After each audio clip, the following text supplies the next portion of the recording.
November 1ನೇ ತಾರೀಕು ಕನ್ನಡ ರಾಜ್ಯೋತ್ಸವ. ಕನ್ನಡ ರಾಜ್ಯೋತ್ಸವ ಆಚರಣೆ ಮಾಡುವಾಗ 4 ಜನನ ಕರೆದು ಅವರಿಗೆ ಒಂದು ಊಟ ಹಾಕಿದ್ರು ಅಂದರೆ ಅದು ಒಂದು ದೊಡ್ಡ ಬೆಳವಣಿಗೆ, ರಾಜಕೀಯವಾಗಿ ಬೆಳವಣಿಗೆ ಅಂತ ವಿಶ್ಲೇಷಣೆ ಮಾಡೋದಾದರೆ ಗೊತ್ತಿಲ್ಲಪ್ಪ ನನಗೆ. ಯಾಕೆಂದರೆ ಸಂತೋಷ, ಹೌದು, ನಮಗೆ ಕನ್ನಡ ರಾಜ್ಯೋತ್ಸವ, ಕನ್ನಡ ನಾಡು ಆಯಿತು ನವೆಂಬರ್ 1ನೇ ತಾರೀಕು. ಅದಕ್ಕಾಗಿ ನಾವು ಆಚರಣೆ ಪ್ರತಿ ವರ್ಷ ಮಾಡ್ತೀವಿ. ಆ ಸಂತೋಷದಲ್ಲಿ ಬರ್ರಿ ನಮ್ಮ ಎಲ್ಲರೂ ಒಂದಿಷ್ಟು ಸೆಲೆಬ್ರೇಟ್ ಮಾಡೋಣ ಅಂತ ಮುಖ್ಯಮಂತ್ರಿಗಳು ಹೇಳಿದರೆ ಅದೂ ರಾಜಕೀಯವಾಗಿ ವಿಶ್ಲೇಷಣೆ ಮಾಡೋದು ಸರಿ ಕಾಣಿಸಲ್ಲ. ಸರ್, ಈಗ ನೀವು ಕೂಡ ಹಿರಿಯರಿದ್ದೀರಿ, ಹೈಕಮಾಂಡ್ ಜೊತೆ ನೇರವಾಗಿ ಸಂಪರ್ಕ ಇರೋದ್ರಿ, ಯಾವುದೇ ರೀತಿ ಶಫಲ್ಲೋ ಈ ರೀತಿ ಮಾಹಿತಿ ಇಲ್ವಾ ಸರ್ ನಿಮಗೆ?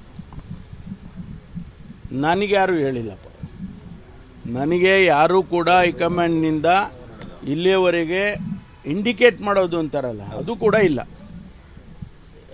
ಹೌದು, ನಾವು ಮೋಸ್ಟ್ ಪ್ರಾಬಬ್ಲಿ ನಾವು ಇಂಥ ತಿಂಗಳಲ್ಲಿ ರಿಶಫಲ್ ಮಾಡ್ಬೋದು ಅಂತ ಅವ್ರು ಯಾರು ಹೇಳಿದರೆ ಅವಾಗ ನಾವು ಕೂಡ ಊಹೆ ಮಾಡ್ಬೋದು, ಹೌದೌದು ಮಾಡ್ತಾರೆ ಅಂಥದ್ದೇನು ಸ್ಪೆಕ್ಯುಲೇಷನ್ ಸ್ಟಾರ್ಟ್ ಆಗುತ್ತೆ.